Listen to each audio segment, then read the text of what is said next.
Hello everyone. Today we'll be discussing lupus erythematosus. We'll have a brief overview about lupus. Lupus is a multi-system disorder. It is an autoimmune disease which affects most of the systems of the body.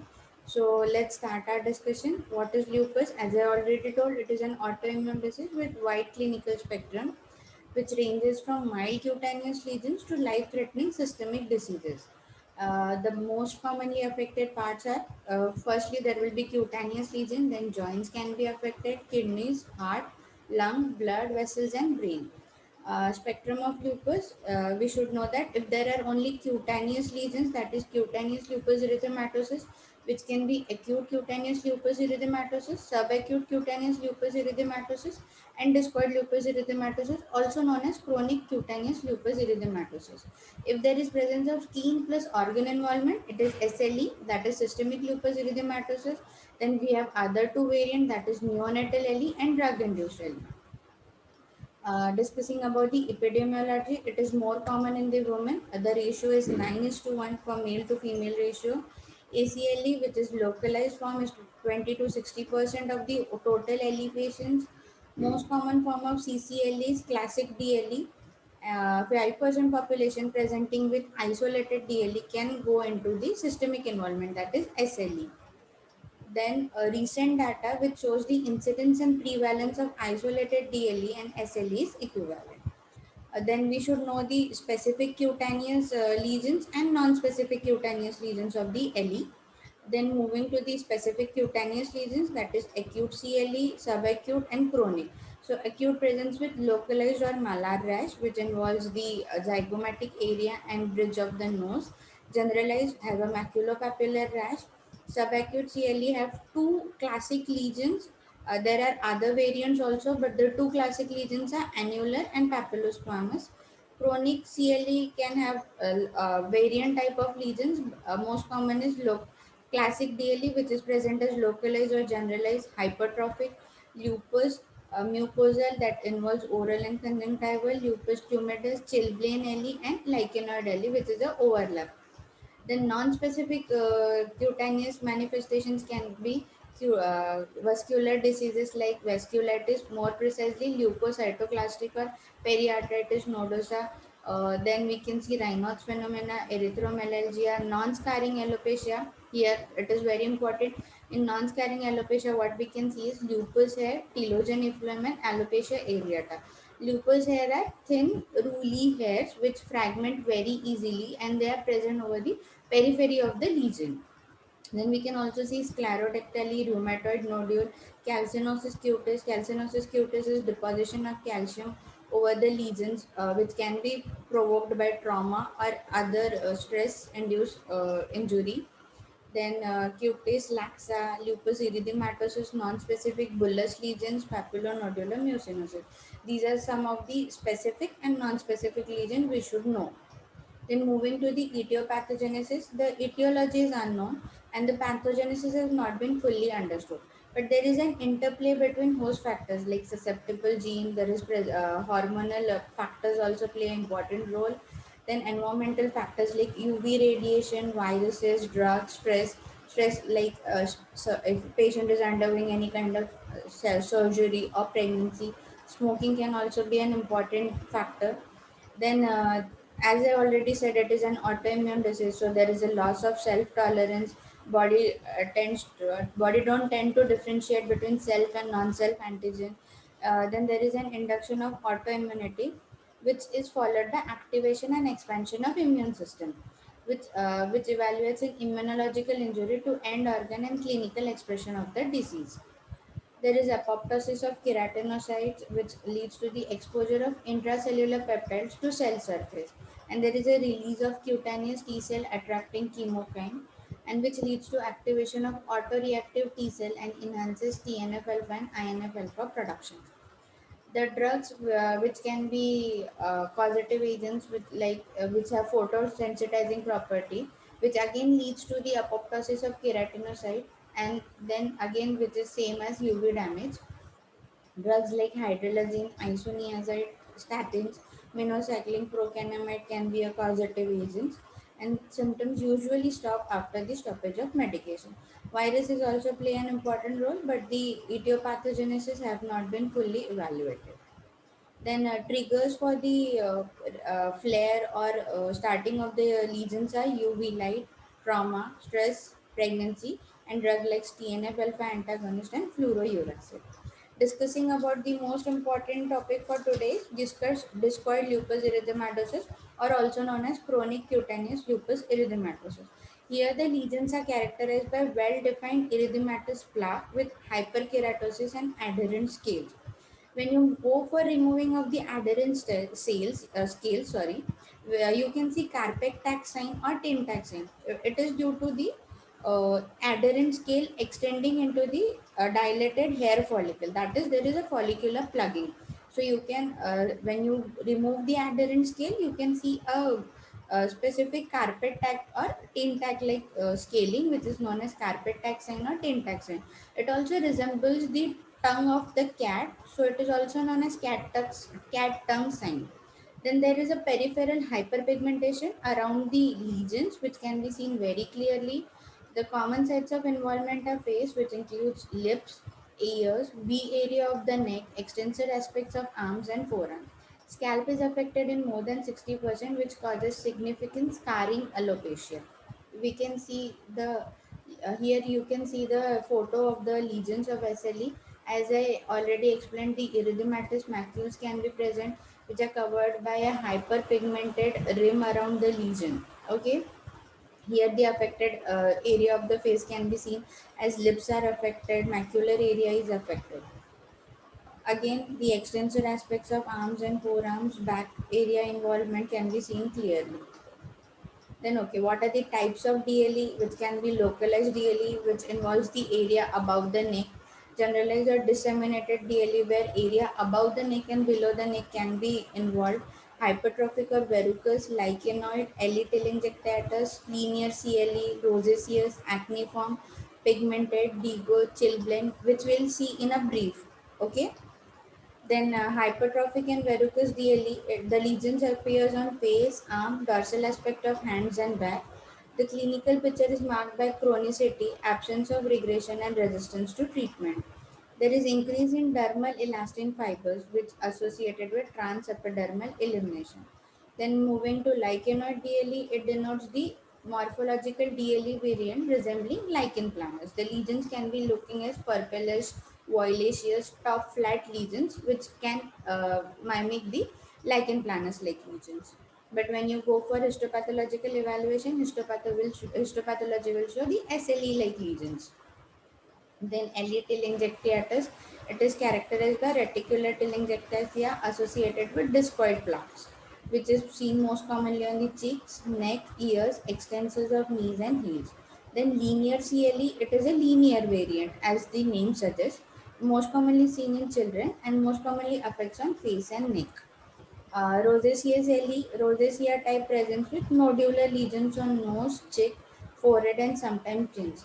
Rosacea is there would be flushing or erythema of the lesions, which is all as there is discussed as written further, that is associated erythema and flushing will be present.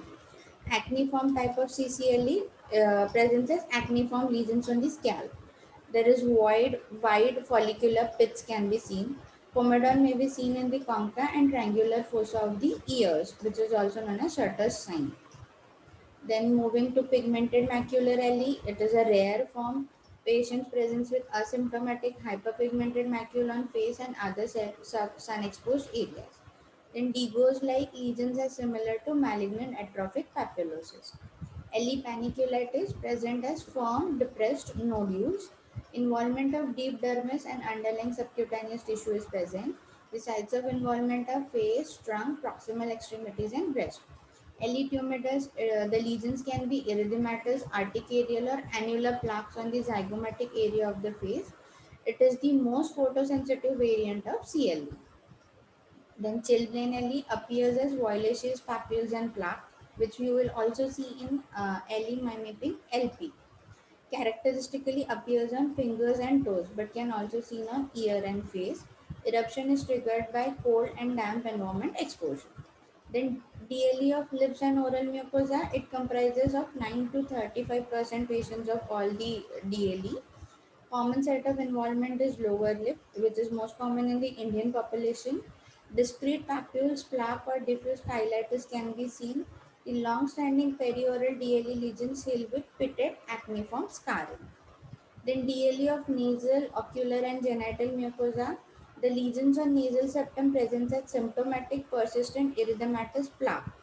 Ulceration in nasal septum can lead to perforation.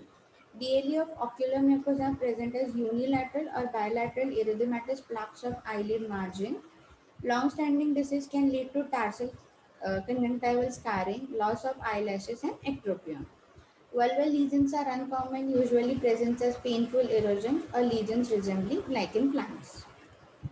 Then investigation to be done in patients suspecting for DLE. We can do for complete blood count, ESR levels, liver and renal function test, urine analysis, serological test, which are also the most helpful in prognosis and diagnosis.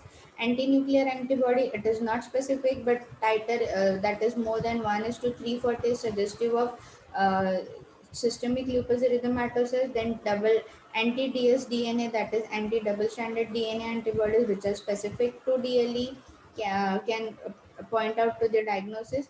And complement level, that is C3 and C4. Skin biopsy helps to establish diagnosis. If in DIF, that is direct immunofluorescent test, is useful in adjunctive cases where histopathological features are not typical and we are in a dilemma. Prognosis, that is classic localized DLE, is unlikely to develop or progress to SLE. And squamous cell carcinoma can develop in scars of DLE, but which is a very rare scenario. Then treatment, essential components of management are photoprotection, topical therapy, systemic therapy, and physical treatment. Photoprotection, here we can give broad spectrum sunscreens to the patients, as we have to prescribe to every patient coming with LE lesions. You have to prescribe a broad spectrum sunscreen which covers UVA, UVB, and you have to act the physical measures to be taken, that is covering their face or extensor for sun exposed areas. Okay. Then moving to the topical therapy. In topical therapy we can use topical steroids, calcineurin inhibitors, that is tacrolimus, in concentration of 0.03% to 0.1%. Pimecrolimus 1% can be used. Topical retinoids also have been found to be useful, that is tazuratin can be used. Then moving to systemic therapy, here the main first line drug is anti-malarials. They are proven to be very effective. Patients tend to relapse, but the first line drug is anti-malarial. Again, there are side effects of prescribing long-term anti-malarial, that is ocular toxicity. It can cause irreversible retinopathy. If patients don't tend to relapse, or if patients don't respond to antimalarials, thalidomide, retinoids can be tried. And again, if a physical treatment, there is dermabrasion, laser excisions, cryotherapy can be done. Okay. Moving again to the neonatal LE or cutaneous neonatal LE, it can be seen in babies born to mothers with LE. There is transplacental passages of maternal anti-Ro and anti-La antibodies, and characteristic illness in fetus or neonate can be seen. The lesions most frequently occurs around the eyes. This is the characteristic of the neonatal LE lesions. Can present on non-sun exposed areas such as palms and sole, and can also occur in the diaper area as well. Rash usually appears by 4 to 6 weeks of age. There is 75% cases are girls. Histopathology and immunopathology are same as SCLE, which will be seen further. Then other association includes congenital heart block, myocarditis, cardiomyopathy, transient thrombocytopenia, asymptomatic elevated liver function test. Rash usually heals without treatment, but topical steroids can hasten the resolution. Okay, that's the all for neonatal LE. Discussing about the subacute cutaneous LE, here the lesions are recurrent, non-scarring, and non-indurated lesion, which occurs most commonly on the photodistributed pattern. Then again, the antibodies seen here are anti-Ro, anti-La antibodies. There is inheritance of susceptible gene. The two characteristic lesions which I've already told you are annular polycyclic lesions and psoriasiform lesion. But the uncommon lesions, which can also be seen in SCLER, pityriaciform, exanthematous, erythrodermic, toxic epidermonecrolysis like eruption, annular vesicopustular, and eligeratum rippens like lesions can be seen. Then 70% patients are ANA positive and have Rho autoantibodies, and smaller percentage can also be positive for La antibodies.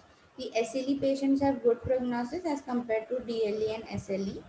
Drugs which can cause SLE are thiazides, anti-epileptics, NSAIDs, calcium channel blocker, AC inhibitors, and terbinafine. Moving forward to the last topic of the discussion is lupus, systemic lupus erythematosus. Again, it is a multi-system disorder as there are cutaneous and systemic involvement which affects skin, joints, and muscular system. Age of onset is 16 to 14 years, commonly in female. That is 8 is to 1 male is to female ratio. Sorry, female is to male ratio, 8 is to 1. Then most commonly occurs in the childbearing age group. Here you can see 16 to 14. The etiology is again, as we discussed earlier, genetic. There is D2, DR3 susceptibilities, environmental factors like UV rays, stress, and other pregnancy thing, and drugs causing SLE, which have been discussed earlier. Okay. Then there are two classification criteria, that is SLEEK criteria and ECR criteria. The revised SLEEK criteria has better sensitivity than revised ACR criteria. In SLEEK criteria, we'll classify patient as SLE if patient satisfies four criteria among the given criteria, and at least one of them should be clinical and one of them should be immunological. I'll tell you both the criteria, but recently we follow the SLEEK criteria. So ARA criteria includes malar rash, discoid rash, photosensitivity, oral ulcers, arthritis, serositis, renal involvement, neurologic involvement, hematological, immunological, and ANA, that is anti-nuclear antibody. Moving to the SLEEK criteria, SLEEK criteria is again divided into clinical criteria and immunological criteria. Clinical criteria is acute or subacute cutaneous lupus, then chronic cutaneous lupus, oral or nasal ulcers, and non-scarring alopecia. The first four are the cutaneous. If again in clinical criteria we want to again classify as cutaneous, then these four are cutaneous criteria. Then there will be inflammatory synovitis, that is swelling of two or more joints or tender joints with morning stiffness. Then there will be serositis, renal involvement as in proteinuria, that is 500 mg of protein per 24 hours, or RBC, that is red blood cell cast can be seen in the urine. Then neurologic manifestations like seizures, psychosis, mononeuritis multiplexa, myelitis, peripheral or cranial neuropathy.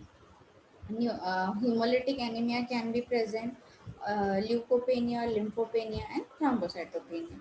Moving to the immunology criteria, ANA above the laboratory reference level, anti-dsDNA, that is anti-double stranded DNA, above laboratory reference level, anti-Smith antibody, anti-phospholipid antibody, which can be present in the form of false positive test for syphilis, low complement level, that is low C3, low C4, low CH50, and lastly, if there is a direct Coombs test positive in absence of hemolytic anemia. These are the SLEEK criteria. If patient satisfy the four of the mentioned criteria, and one should be at least immunological and one should be the clinical criteria. Okay, here you can see the picture of the lady presenting with SLE lesions affecting the malar area of the face. Bridge of the nose is also affected. Here you can see the oral lesions as well. Again, affecting the lower lip, here you can see lesions are affecting lower lip. The first photo shows the salt and pepper appearance of the neck, which is common in every collagen muscular diseases. This next photo shows the calcinosis cutis. Okay, what are the systemic manifestation? As we already know, the cutaneous manifestations or how the cutaneous lesions appears. Cutaneous manifestations we have earlier discussed earlierly. Okay, then systemic manifestation. The common presenting symptoms include fever, fatigue, and weight loss. There will be arthritis or arthralgia. Renal manifestations will be in the form of nephritis or nephrotic syndrome. Renal changes are important in assessing the prognosis. Lung manifestation will be in the form of pleural effusion, alveolitis, interstitial lung disease, or opportunistic infection. Gastrointestinal and hepatic manifestation, vasculitis of the gut, ascites, pancreatitis, and autoimmune hepatitis. CNS, seizures, psychosis, and cerebrovascular diseases. Hematological, hemolytic anemia, autoimmune thrombocytopenia, and hypoplastic anemia.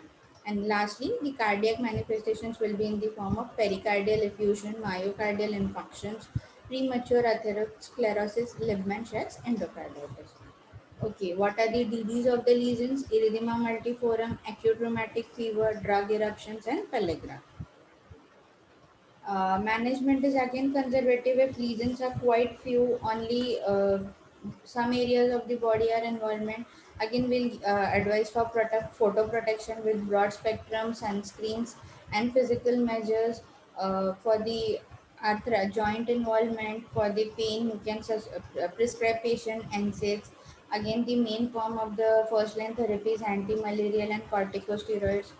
Dapsone can be given in bullous and urticarial lesions. Okay.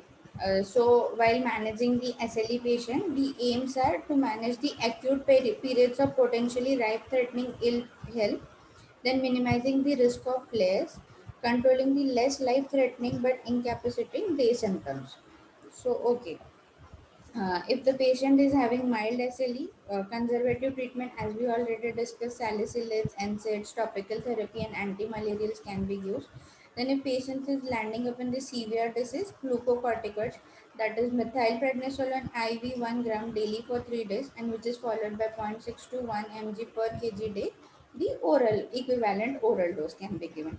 And if patient is having renal involvement, that is lupus nephritis, we prefer IV cyclophosphamide and glucocorticoid. And when we have to go for steroid sparing agent or we have to put the patient on maintenance, we give azathioprine. Then recently biologicals can be also used in the severe life-threatening diseases or patients not responding to the above treatment, like rituximab, which is CD20 inhibitor. Again, then belimumab, which has been recently introduced for SLE treatment, which is an inhibitor of B cell activating factor, can be used. The treatment with biological is expensive and remissions can also occur. That's it discussing about the LE. Thank you so much.